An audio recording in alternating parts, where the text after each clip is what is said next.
مکالمہ کیا جا سکے اور افہام و تفہیم میں سہولت ہو۔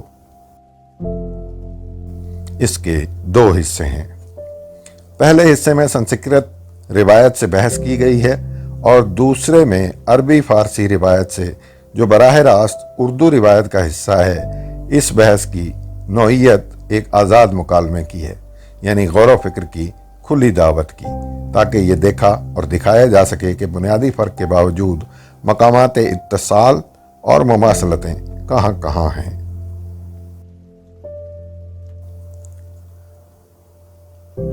اس مطالعے سے یہ دلچسپ حقیقت بھی سامنے آئی کہ سوسیئر سنسکرت میں استعداد علمی رکھتا تھا، اور قرینہ غالب ہے کہ اس نے سنسکرت فلسفہ لسان اور بدھی فکر سے استفادہ کیا ہو۔ سوسیئر اور دریدا کی فکر اور نیائے اور بدھی نظریہ اپوہ اور شونیہ میں حیرت انگیز مماثلت اور مطابقت ملتی ہے۔ اس مطالعے سے یہ توقع بھی پیدا ہوتی ہے کہ مشرقی شعریات کے وہ تصورات و نکات جو اپنی سرزمین میں بھولی بسری یاد بن گئے، ممکن ہے کہ نئی تھیوری سے فکری مشابہتوں کے باعث عصر نو دلچسپی کا مرکز بن جائیں اور نئی ادبی توقعات کے افق پر نئی معنویت کے حامل نظر آنے لگیں۔ یہی کیفیت عربی فارسی روایت میں بھی ملتی ہے۔ ان مباحث کے بعد اختتامیہ ہے، جس میں صورتحال، مسائل اور امکانات کے تحت 7 شقیں قائم کی گئی ہیں۔ تھیوری کی مرکزیت اور موضوع انسانی کے بدلتے منظرنامے کی بحث کے بعد پس ساختیاتی فکر کی پیش رفت اور مارکسیت سے اس کے مکالمہ جاریہ پر نظر ڈالی گئی ہے۔ پس ساختیات اور مابعد جدیدیت کے رشتے سے بھی بحث ضروری تھی، تاکہ تازہ ترین چیلنج اور 2 ملتے جلتے رویوں کا فکری ارتباط بھی نظر میں رہے۔ اسی تسلسل میں مارکسیت کی مزید بحث ٹیری ایگلٹن اور دریدا کے تحت آئی ہے، اور آخر میں اردو کی صورتحال اور ضرورتوں کا جائزہ لیا گیا ہے کہ ترقی پسند تحریک اور جدیدیت کے اپنا اپنا محرک کردار ادا کر کے بے اثر ہو جانے کے بعد آئندہ کے امکانات کیا ہیں، نیا تنقیدی ماڈل کیا ہوگا، اسے بہرحال وقت طے کرے گا۔ متن کی خود کفالت اور خود مختاری کا بھرم ٹوٹنے کے بعد جدید تنقید کا حیاتی ماڈل رد ہو چکا۔ نشانیات کے اثر سے اب یہ طے ہے کہ معنی متن میں فقط بالقوت موجود ہے، جسے قاری اور قرأت کا تفاعل بالفعل موجود بناتا ہے، یعنی معنی وحدانی نہیں ہے اور اخذ معنی کا سفر لامتناہی ہے۔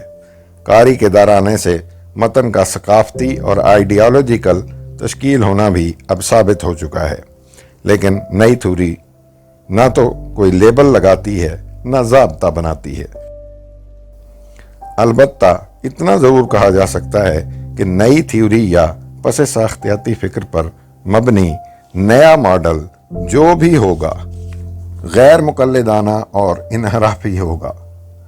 دوسرے نجات کوش نظریوں مثلاً مارکسی تنقید اور نسوانیاتی تنقید سے بھی اسے ربط ہوگا اور نئی تاریخیت کی بھی اس میں گنجائش ہوگی، جو باختن اور فوکو کی بنیادوں پر وجود میں آ رہی ہے۔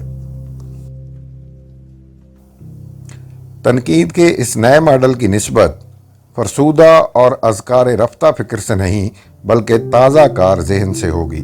یہ ہر طرح کے کلیت پسندانہ تصورات کے خلاف ہوگا، کیونکہ کلیت پسندی ضابطہ بندی یعنی ڈاکٹرین سازی کرتی ہے،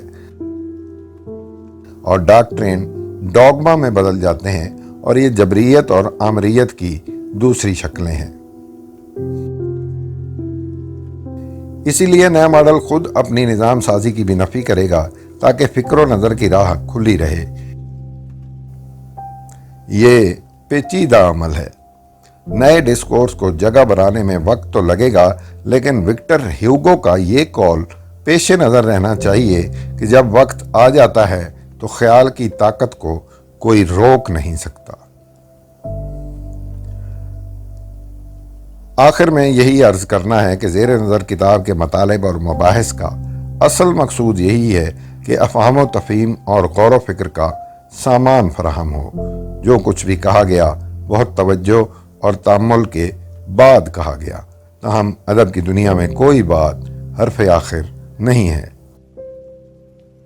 اپنی بساط کے مطابق جو بن پڑا پیش کر دیا۔